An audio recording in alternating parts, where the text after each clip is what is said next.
So, kia ora, and today I've got with me two of our really important partners in this project, Kelvin Tupuhi and Estelle Johnathan.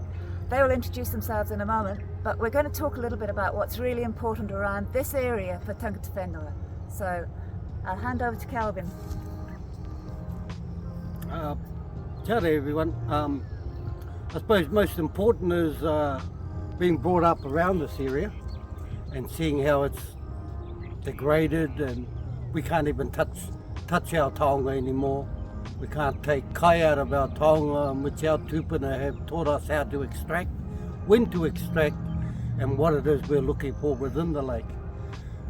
With that becomes the tikanga side of the upbringing, and we just want to return it to how it was in our life as children. Kia ora, my name's Estelle Johnathan, Waikare Marae representative, Ngā Muka Development.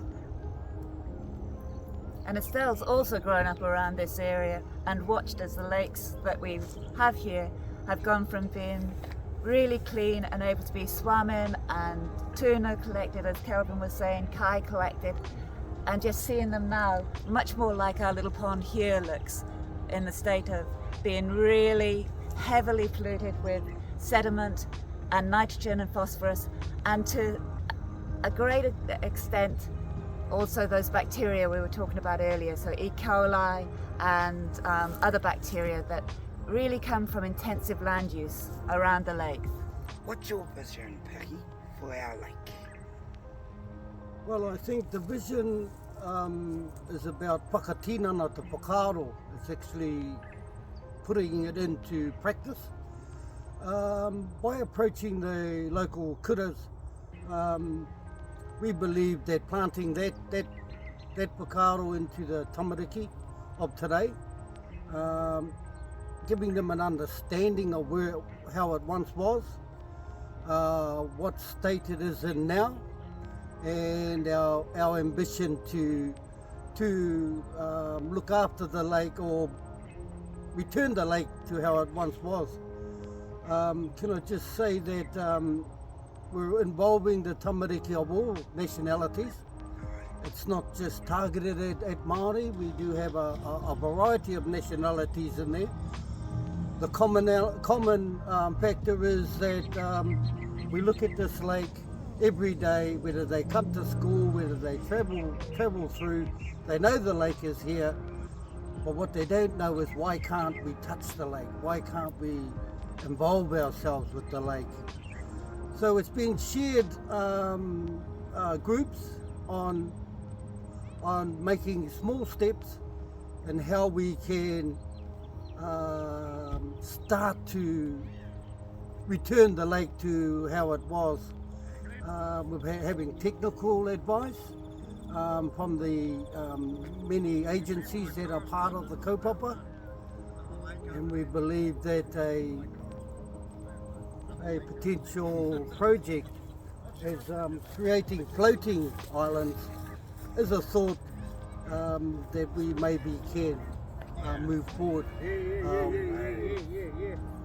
with the implementation of for the betterment of our lake. Anō tātou. Māua tahi ko Estelle. E whai mātauranga Māori ki tēnei kaupapa o tātou, e whakatika tō tātou nei roto, me ki tō tātou Taonga. Estelle, just a question around the tamariki. What is our aim with the tamariki of tā kaupata? To help our local marae, our local hapu and our local iwi, to clean Waikare marae up as much as possible within this time. To learn history on the lake, to learn what used to be there where I was concerned, swimming in it. Wakaama, the vision of having wakaama back on the lake is the biggest picture that we're going for.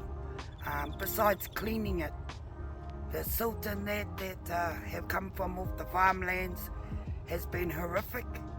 The damage has been in quantum leaps. But hopefully, maybe not in my time, but in everybody else's future time of the future generations, might have that opportunity again of swimming and rowing on Lake Waikare.